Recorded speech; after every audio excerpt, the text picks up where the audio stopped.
میں کیا ہے بہتر ہوں. اور بہتر مفضول کو سجدہ کیوں کرے, بہتر مفضول کو سجدہ کیوں کرے؟ تو ایک تو انکار کیا, اور حکم شرعی کا انکار کرنے کی وجہ سے انسان کافر ہو جاتا ہے.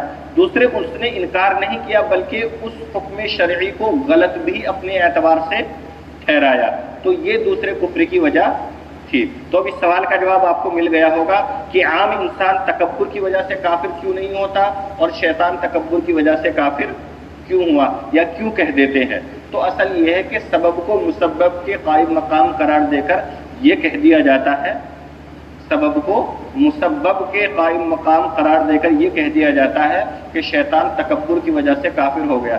حالانکہ وہ تکبر کی وجہ سے کافر نہیں ہوا, کیونکہ اگر اس بات کو مان لیا جائے پھر سب کو کہنا پڑے گا. تو اس بات کو تھوڑا ذہن میں رکھے. قال, اللہ نے فرمایا, فخرج منها, تو یہاں سے نکل, فإنك رجیم, کیونکہ تو مردود ہے, وإن عليك لعنتی إلى يوم الدین, اور تجھ پر میری لعنت رہے گی قیامت کے دن تک. قال, شیطان کہنے لگا, ربی, اے میرے رب, فانظرنی إلى یوم یبعثون, آپ مجھے قیامت کے دن تک مہلت دے. قال, اللہ نے فرمایا, فإنك من المنظرین, بے شک تو مہلت پانے والوں میں سے ہے, إلى یوم الوقت المعلوم, ایک معین مدت تک. قال, شیطان کہنے لگا, فبعزتک, ایک تو یہ تھی کہ غلطی ہو جاتی اس پر معافی کا طالب ہوتا, لیکن وہ معافی کا طالب نہیں ہوا بلکہ آگے کہا کہ میں آگے بھی ایسے ہی کام کروں گا, میں ایسے ہی آگے بھی کام کروں گا, تو مجھے مہلت دے, تو مجھے زندہ رکھ, تو مجھے اس کی قوت دے تاکہ میں ایسے الٹے کام کر سکوں. تو اللہ نے کہا کہ تجھے بھی مہلت ہے, تجھے طاقت ہے کہ تو ایسے کام کر سکتا ہے. تو شیطان جب یہ مہلت مل گئی, یہ طاقت مل گئی, فبعزتک, اے رب تیری عزت کی قسم, لأغوینہم اجمعین, میں ان سب کو گمراہ کروں گا, الا عبادک منہم المخلصین, بجز آپ کے ان بندوں کے جو ان میں منتخب کیے گئے ہیں, یعنی خالص بندے شاید میرے جال سے محفوظ رہ سکے. قال, اللہ کی طرف سے ارشاد ہوا, فالحق والحق اقول, ٹھیک ہے تمہارے اور میرے درمیان میں بات رہی. اس کا ترجمہ ہوگا, میں سچ کہتا ہوں اور میں تو سچ ہی کہا کرتا ہوں.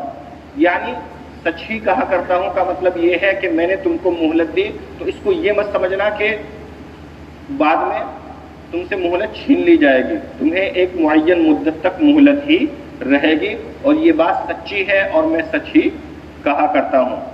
اللہ نے فرمایا, لَأَمْلَأَنَّ جَهَنَّمَ مِنْكَ وَمِمَّنْ تَبِعَكَ مِنْهُمْ أَجْمَعِينَ, کہ میں بھی تم سے اور جو تمہاری اتباع کریں گے ان سب سے جہنم کو بھر دوں گا, ان سب سے جہنم کو بھر دوں گا. پھر آگے لاسٹ میں اس واقعے کو بیان کرنے کا حقیقی مقصد بیان کیا گیا. قُلْ مَا أَسْأَلُكُمْ عَلَيْهِ مِنْ أَجْرٍ, اس کی تفسیر پہلے بھی آ چکی. اے نبی آپ ان لوگوں سے کہہ دیجئے کہ میں اپنی دعوت پر کوئی معاوضہ نہیں چاہتا. وَمَا أَنَا مِنَ الْمُتَكَلِّفِينَ, اور نہ میں بناوٹ کرنے والوں میں سے ہوں, اور نہ میں بناوٹ کرنے والوں میں سے ہوں. بناوٹ کرنے والوں میں سے ہونے کا مطلب یہ ہے کہ جس طرح کوئی آدمی بناوٹ کے اندر اپنے آپ کو وہ شو اور دکھانا چاہتا ہے جو وہ حقیقت میں نہیں ہے, تو اللہ کے رسول فرما رہے ہیں کہ میں بناوٹ میں وہ نہیں دکھا رہا ہوں تم کو جو میں نہیں ہوں, بلکہ میں حقیقت میں تمہیں وہی چیز دکھا رہا ہوں جو میں ہوں, یعنی میں اللہ کا نبی ہوں. ان هو الا ذکر للعالمین, اور یہ واقعہ تو ایک نصیحت ہے دنیا والوں کے لیے. وَلَتَعْلَمُنَّ نَبَأَهُ بَعْدَ حِينٍ, اور تھوڑے دنوں کے بعد تمہیں اس کا حال معلوم ہو جائے.